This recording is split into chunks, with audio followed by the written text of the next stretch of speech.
Hi, good morning. My name is Jim Rapond, and this is Seattle Real Estate Chat. This is episode number 55, and I'm joined here today with my co-host, Rhonda Porter. Rhonda, you want to introduce yourself? Hi, thanks, Jim. I'm Rhonda Porter, and I'm a licensed loan officer with Mortgage Master Service Corporation, and I'm the author of the blog, The Mortgage Porter.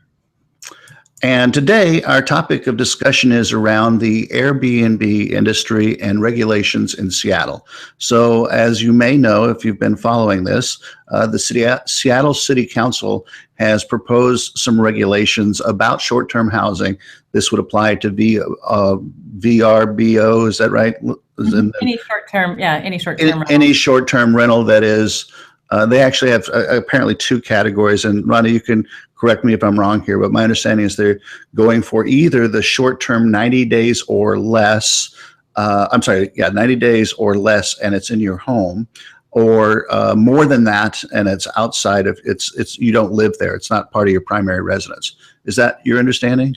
My understanding is that they are looking at having a 90-day restriction to short-term rentals, to where you can only rent it out for 90 days out of the year. And a short-term rental is anything that's rented for 30 days or less.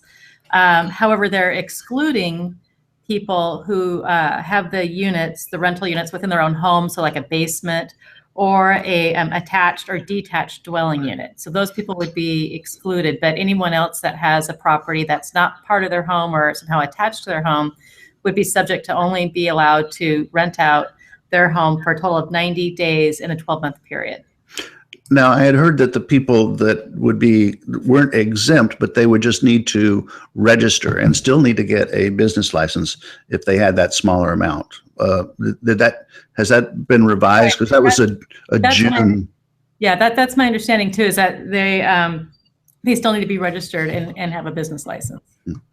And insurance, which is the tough part. I talked to a good friend of ours, Natalie, and she was setting hers up in Kirkland, so it's not Seattle, but researching getting proper liability insurance for, not just saying I'm having a friend over, but being honest about it and saying I'm renting out my rooms was very difficult for her. And I think it may be because of her residential area and that it's not a primary business for. Right. So, but I think insurance is also on their minds. Oh yeah. You have to have proper insurance. And I can tell you that it's about 3 times the amount of a standard homeowner's insurance policy. So you got to be in it to win it. And in other words, making money at this, or a onesie twosie, you do it a few times a year, is going to make it cost prohibitive and hassle prohibitive, right? Oh yeah, exactly. And that's how come the concern of being limited to 90 days for those people that don't have that would be subject to that 90-day limit. How come it doesn't pencil out for them? So, and it makes it very difficult for people who have started their small businesses to keep them. Right. So, and just to educate the few out there that may not already know this, because it may not be apparent, there's several reasons I think the city councilor is getting their fingers in this pie. One, of course, is money. They can license, and that's what they want to do. And I'm sure they're going to charge that. And then they're going to be able to go in and regulate it and spend some money and time kind of managing all that. And that's just what the cities like to do. But the other issue that had brought this to the forefront was the affordable housing issue. And the thinking is, and I get it, that by having these short-term rentals out there all over the city, it's sapping away from the long-term rental needs of affordable housing. So there's just less of those less expensive properties available on the market vacant at any one time, because now they're being saturated by these people doing short-term rentals, which you can make more money at if you keep them full enough through the year. Is that right? Right. And some of that, I think the city needs to really look at that. There are some properties where I think it does impact affordable housing, but a lot of these vacation rentals might not be what you would deem as being affordable housing. And the city trying to force people to become long-term landlords, I don't think they're going to get the result they're after, because for one, these vacation rentals are furnished properties. And so right there, they're not going to be an affordable long-term rental, as a furnished rental is going to be more of an unfurnished rental. And then a lot of people too that I've talked to in the vacation rental industry just aren't going to put their homes on the market. They don't want to deal with the different issues. There's a lot of legal issues having a long-term rental. And also the city of Seattle has their just cause eviction ordinance, where you're not allowed to evict somebody from a long-term rental just because you want to convert it back to a short-term rental. So if someone that owns a vacation rental property were to try to rent their home out for the other 9 months of the year after doing their 90, they wouldn't be able to do it. Or they'd be stuck with a long-term rental. Right. Yeah, I was questioning where they got the data on that. I had never heard anybody cite any kind of studies or any places that they have historical data, other cities, for example, where that has been the case. Now, it could be that just this whole short-term rental thing's too new to have that kind of data. But I was envisioning, okay, somebody's got, let's say, a really nice kind of, I don't know, Victorian home on Capitol Hill that, would be a perfect bread and breakfast kind of thing, except it's their personal home. And they've got a couple of rooms in the back, or maybe an accessory dwelling unit off to the side there that they normally don't, just have it vacant and available for friends to stay in. That maybe they're saying, hey, this is a way to make some extra money and help pay for the mortgage and stuff like that. But again, if they don't have the option, or because of the regulations and licensing and hassles from the city to do that they would not be a unit that would be available for someone to rent on a long-term basis. In other words, just because you've got one and the other doesn't mean that there's a causation that there's more of one and less of another on any large scale. So I don't know. It also speaks to the market. In a free market, we obviously have a huge demand for short-term rentals, or these wouldn't be doing so well. Right. There's also a huge demand for long-term rentals, and there's not many available. So again, you need to figure out a way to free up the supply of that, or create supply of that. But that may not be from taking from the other, which obviously has a need as well. So I don't know. I'm kind of a free marketer, but I am too. And in West Seattle, where I live, we have one hotel, and it's a 2-star hotel. That's it. And I think we have 2 or 3 bed and breakfasts. So there is a great need for short-term rentals in West Seattle. And the people that have stayed at ours have been families where it would be cost prohibited to stay in a hotel, or to even have to go back and forth from downtown Seattle to West Seattle to visit, the family that they're here seeing. So it's, but I do see a need for the regulation, because where I do think this has made a real impact for affordable housing is that there are actually apartment buildings in Seattle where people don't even actually own the apartment units. It's an apartment, not a condo. And apartment managers are bringing in vacation rental managers to help bring up the occupancy rates. And so these apartments are being used as vacation rentals as well. They just rent furniture and rent it out. There's no skin in the game, so to speak. So, so I can see, if I were on the city council, I'd probably want to clear that up, because these buildings weren't allowed to be where they're at, or permitted to be where they're at, to be a hotel. They were intended specifically to be a rental property long-term. And then, also too, with occupancy, to make sure that these units, and even condo units where you have more high density people staying, to make sure that the occupancy isn't too prohibited for safety reasons. Yeah, I think that makes a lot of sense for safety reasons. I question some of the thinking behind it, though. Is people's own aesthetics of, gee, we don't really want that type of density, but the reality is that it's there. Right. And I come from, I lived in Japan for 10 years, as you know, and in Osaka and Tokyo, people live kind of on top of each other. Right. And so, we're so used to being spread out here that as our population gets more dense, we're kind of, our elbows are feeling tightened, and we're just not used to it. The reality is, humanity around most of the world is quite used to it. And at some point we have to make adjustments, or, there's only a few options. It's either less people or more housing, and you can't say, sorry, you can't move to Seattle. This is a free country. You can't say, oh, no, I'm sorry. We're going to put up borders around Seattle and people can't move in. That's not going to work, So I see a need for kind of a little bit more open-mindedness about this. So there's a lot of NIMBYism of not in my backyard. I don't want to see, tall structures right next to me.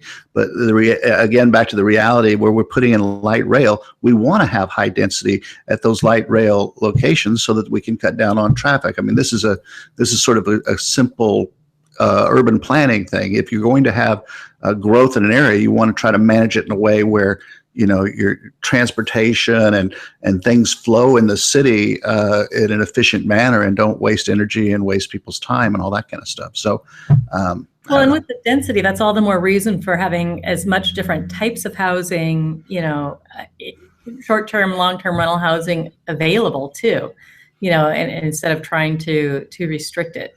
So, and like with our situation, we actually purchased a home. It was the home that was next door to us. It went through foreclosure. It was vacant for about 5 years. When it went for sale on the courthouse steps, nobody bought it. And, and even the bank tried to sell it. And it was just, we were like the only buyers for it. And the only way that we can afford to have this home, we looked at running it long-term, but the only way that it pencils out for us is to do the vacation rental. So, we'll see. It'll be really interesting. Because I did attend the city council meeting that they had on that, which I would recommend everybody go to a city council meeting. It was my first time doing that. And I was too nervous to speak, though. I had to let Rob speak, my husband. But I just got all choked up because I feel pretty passionate about it. Because I do think it's a right, to be able to, and a privilege to be able to have your property and use it this way, as long as you adhere by, regulations. But the thing that I think that everybody was really surprised by is that the people who own vacation rentals, and there's a lot of areas too, like not just like West Seattle where we don't have hotels, but Ballard's another neighborhood too, like where they're well served by vacation rentals too, because there's not a lot of hotels in the Ballard area. But the thing that I think the council was most surprised by is that the vacation rental owners were very enthusiastic about saying, hey, charge us a license fee. Because most of us that are doing it right, we pay our sales tax, and we have business licenses and all that. But we are absolutely happy to pay for a reasonable fee that could go towards affordable housing. Although I don't think that affordable housing fair to put on a vacation rental or short-term rental, all on them. But and it's such a small piece of the pie too for the properties that are doing this. But yeah, I think more of the objection was to the issues around regulating and how far do you want the city to go into regulating all this stuff. And some of it makes sense and some of it is practical and some of it's safety. Mm-hmm. But I heard people objecting because they're going to be collecting data, not so much on the guests, but on the owners of the property. So they want to know all their records. Guest data too, is my understanding. So yeah, and I think they're wanting the VRBO or HomeAway, which is owned by Expedia, and Airbnb to turn over the guest data, which currently they're refusing to do that. But so yeah, I saw one article on GeekWire here. I don't know if you saw this. I'm gonna share it. Let's see. Can you see that? Yeah. Okay. Yeah. So anyway, this guy here he was talking about how, well, should the city, to curb obesity, should they limit the number of open table reservations? Or he said to lower the divorce rate, maybe we should cap the number of Tinder swipes in the city to 15 per month. I mean, at some point you start to go, okay, as a city, you only have a certain amount of things you really need to do here, and not have your fingers in everybody's lives about everything. Right. So, anyway. Yeah, I totally. And there's one thing too, which reminded me when I saw that article too, is a lot of the data that they're coming up with, they are guessing. They don't have actual facts, and they're coming up with reports, and a lot of it they're just using Airbnb data, which not everybody belongs to Airbnb. Some people just belong to VRBO or HomeAway, and then the two different platforms, and there's more than just those two platforms too, attract different types of clientele. So Burgess guesses that this is only going to impact, or about 80% of the vacation rental owners are going to be impacted, and it's just simply not the case. Yeah. So, and it's a lot of guesswork, which is wrong to impact so many people by just flying by the seat of your pants, basically. Yeah, and I would wonder, if we're going to do this and we're going to look at short-term rentals, let's look at the traditional hotel business. I mean, maybe there's things that could be done there. Maybe you could say, well, we need long-term rentals. How about if you take 3 or 4 floors of the Westin and make those rental units, long-term rental units, right. or any of the other hotels, that some percentage have to be in long-term rentals. I'm not saying that's a good idea, but I think it makes about as much sense as what they're talking about doing to the short terms, right. Except that those people have a lot of money and clout and political control. Yeah. So I don't think it'll happen, but it sort of points out the absurdity of them going after this market that they really don't know. Well, speaking of money and clout, Tim Burgess, who is behind this, his biggest campaign contributor is the hotel industry. So I just have to get that in there. Well, big surprise. I didn't know that, but how come I'm not surprised? But he was the guy behind the critical area ordinance thing too, if I remember right. And that I know that was 10, 15 years ago, but it still sticks in my craw. All of the unincorporated King County people were basically, their hands were tied to their about what they could do with their property, because the voters in Seattle love to be able to drive through those open spaces out there. So anyway, that's not going away anytime soon. I think that's the law of the land now. I just have to deal with it. Anyway. Well, I think we've kind of covered this. So that meeting was canceled for this late July. Right. Heard that. What's coming up? Well, there's issues. What's happening is the city council's having to refile, I guess, is my understanding, because they had some issues with what's called environmental insignificance. Which is something that they have to pass and go through. And so apparently some paperwork was done wrong along with the city council. I don't have all the details to that. So they're having to kind of start over with this and get their ducks in a row. Mm-hmm. So there are lawsuits that are pending. And I mean, there's a lot of, it's, if you look at how much money this industry is to Airbnb and Expedia, who owns HomeAway and VRBO, it's going to be a battle here. I mean, these companies, Airbnb and VRBO, have had these battles in other big cities. So, and this is just Seattle's turn. Yeah. Well, I know there's going to be significant pushback and a lot of people with opinions. So I imagine this to take a little while to work out whatever happens. Meanwhile, I noticed today that, did you see the news that Spencer Raskoff at Zillow got a new house? No. Where did I saw he sold his old one with the Zestimate being off a little bit, but I didn't. Yeah. So apparently he's, I don't know if he's really relocating or maybe it's just his second home, but it's maybe in Brentwood. It's very near OJ's old house in LA.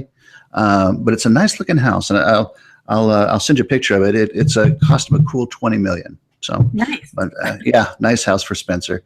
Anyway, I guess that's it for today. We missed a couple times. Ron has been out sick. I got busy, so we apologize. We're trying to do these once a month now, second or third Tuesday of every month, 10 to 10:20.